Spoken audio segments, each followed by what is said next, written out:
हाय, नमस्कार, अस्सलाम वालेकुम, आदाब. This is Badia Imara and this is my show. Now today I am discussing with you psychology, the human psychology and philosophy. The main thing, एक कहानी बताती हूँ. एक हीरा था. वो ज़मीन के अंदर कई सालों से, हज़ारों सालों से ज़मीन के अंदर रहता, पड़ा हुआ, बेचैन, परेशान, बेचैनी कि काश मुझे कोई यहाँ से बाहर निकालता और मैं दुनिया देखता, दुनिया कैसी है, दुनिया में क्या होता है, लोग कैसे हैं. वो ज़मीन के अंदर दबा ये सोचता रहता, काश मुझे यहाँ से कोई बाहर निकालता. मैं यहाँ अंधेरे में हूँ, मेरी चमक तो सिर्फ़ ये अंदर के लोग ही देख पाते हैं. लोग जानता कि मैं कौन हूँ, मेरी कैसी चमक है, मेरी खूबसूरती, ये सब वो देखता. वो बहुत दिनों से ये सोचता रहता था कि काश मुझे कोई यहाँ से बाहर निकालने वाला होता. आखिर एक दिन एक मज़दूर ने वहाँ उस ज़मीन में खुदाई की, तो खुदाई में उसे एक अजब तरीके का पत्थर दिखाई दिया. तो उसने सोचा, ये क्या है, ये कौन सी अजब चीज़ है, इससे मेरा क्या काम. फिर आखिर उसने, जिसकी ज़मीन किसान की ज़मीन थी, उसने वो पत्थर किसान को दे दिया. उसने कहा, ये देखो तुम्हारे ज़मीन से क्या निकला है, ये एक पत्थर है. उसने कहा, कोई बात नहीं, लाओ मैं इसे अपने बैलों के सींग में लगा देता हूँ. हीरा बेचारा घबरा गया, परेशान हो गया. ये क्या है, ये तो मुझे ज़मीन से निकाल के बैल के सींग में लगा दिया मुझे. अब मैं क्या करूं. बेचारा परेशान, अपने जज्बात को घूट के हर चीज़ को बर्दाश्त करता रहा कि चलो कोई बात नहीं, शायद वक्त आएगा और मैं देखूंगा. इस वक्त किसान अपने बैल के सींग में उसने हीरे को लगा दिया और वो ऐसी ज़मीनों में खेत जोतता रहा, चलता रहा, बैल के सींग में घूमता रहा. कभी बैल ज़मीन में, कभी बैल पानी में, कभी बैल इधर. वो बोला, ये कौन सी दुनिया है भाई, यहाँ तो कोई मुझे ना देखता है, ना समझता है, ना पहचानता है. यहाँ आके तो मैं फंस गया हूँ. फिर काफ़ी दिनों के बाद एक भिखारी, योगी, जिसे आप जोगी कह सकते हैं, वो आया उस गांव में और उसने देखा बैल के सींग में ये पत्थर लगा हुआ. तो उसने किसान को बोला, भाई मुझे भिक्षा में ये पत्थर दे दे, मुझे ये पत्थर बहुत पसंद आ रहा है, तो मुझे कुछ मत दे, मुझे ये पत्थर दे दे. तो किसान ने बोला, ऐसा क्या है तुझे इस पत्थर में कि मैं तुझे ये दे दूँ. तो उसने बोला, पता नहीं क्यों मुझे ये बहुत अच्छा लग रहा है, मेरे पास रहेगा तो मुझे बड़ा अच्छा लगेगा, तो प्लीज़ मुझे ये पत्थर दे दो. किसान ने कहा, ठीक है, कोई बात नहीं, जाओ मैंने तुम्हें ये पत्थर दे दिया, ले लो. फिर किसान ने उसे पत्थर निकाल के और उस भिखारी के हाथ में दे दिया.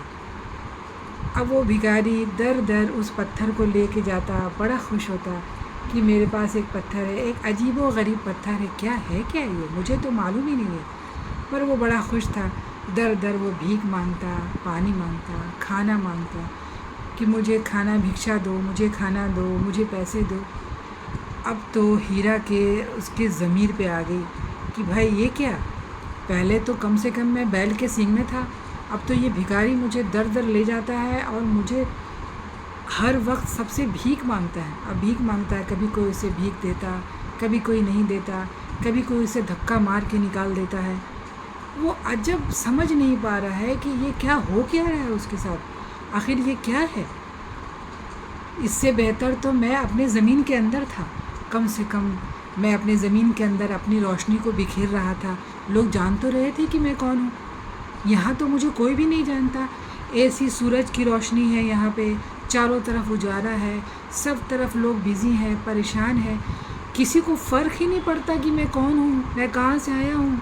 मुझे देखो, मुझे समझो कि मैं कौन हूँ, लेकिन किसी को कोई फ़र्क नहीं पड़ता. आखिर बहुत परेशान होकर वो सब्र करने लगा. वो परेशान हो गया, ये कौन सी दुनिया है, काश मुझे वापस अपने ज़मीन में ही मुझे कोई जाके पहुंचा दे. मैं कहाँ आ गया हूँ, मैं कहाँ फंस गया हूँ. ये भिखारी को तो किसी चीज़ का कोई फ़र्क नहीं पड़ता. वो तो उसे कोई गाली दे या उसे कोई मारे, उसकी आत्मा कुछ भी नहीं, उसे कोई फ़र्क नहीं पड़ता। उसे बस भूख लगी तो खाना दे दो, प्यास लगी तो पानी दे दो। वो आराम से सोता और आराम से घूमता, उसे कोई फ़र्क नहीं पड़ता। पर हीरे को ये बिल्कुल समझ में नहीं आया, भाई आखिर ये है क्या बॉस।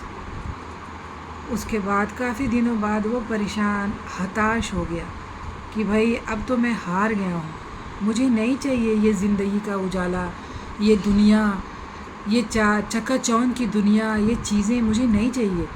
मैं जहाँ था वहीं ठीक था।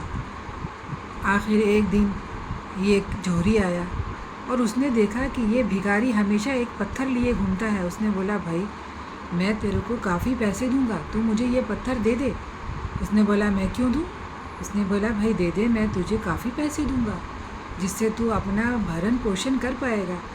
तो भिखारी ने बोला, फिर ठीक है, तो मुझे इसके 100 रुपये दे दे। तो उसने उसे पैसे दे दिए और जौहरी ने वो पत्थर ले लिया। लेने के बाद उसने देखा, परखा, उसने बोला, ओ ये तो हीरा है और ये एक भिखारी के पास था, ये कैसे हुआ? फिर उसने बताया कि अरे बाय गॉड, ये तो हीरा है और इसकी कोई कदर नहीं, कोई समझने वाला नहीं, कोई जानने वाला नहीं। तभी फिर उस जौहरी ने उस हीरे को लाया, उसे धोया, उसे साफ़ किया, क्योंकि वो मिट्टी में, रेत में, दलदल में, बारिश में घूमते घूमते थक चुका था, उसके पास कुछ नहीं बचा था। फिर जौहरी ने बोला कि चलो ये लो, तुम्हारी जगह ये है। यहाँ पे उसने उसके लिए सोने के बक्से बनाए, चांदी की चीज़ें बनाई, मखमल के कपड़े बनाए, उसमें उसे रखा और फिर सबको बताया, ये देखो ये तो हीरा है और ये हमारे समाज में है। तभी हीरा तो बड़ा खुश हुआ, पर जब तक वो वहाँ तक पहुँचा, उसे ज़िंदगी ने इतना बड़ा सीख दिया कि मैं जिस ज़रिए और जिस रास्ते से होके आया हूँ और आज मैं यहाँ अगर पहुँचा हूँ, तो मुझे खुशी क्यों नहीं है? आखिर खुशी किस लिए? मुझे चाहिए क्या था? मुझे चाहिए क्या था? मेरा दिल क्या चाहता था? यहाँ पहुँचने के बाद भी मैं खुश क्यों नहीं हूँ? ये खुशी की तलाश में मैं भटकता रहा। आज जब मुझे मिल गया तो भी मैं खुश नहीं हूँ। तो मुझे वही अपना, जहाँ मेरा वजूद था, जहाँ मेरा वजूद, जहाँ हर तरफ लोग मुझे जानता था, छोटे हीरे, बड़े हीरे, सब लोग जानते थे। तो ये एक तरह की साइकोलॉजी है दिमाग की, और साइकोलॉजी को आप कन्वर्ट फ़िलॉसफी से कर सकते हैं। तो सोचो, समझो और जानो कि मैं कहना क्या चाह रही हूँ। Thank you.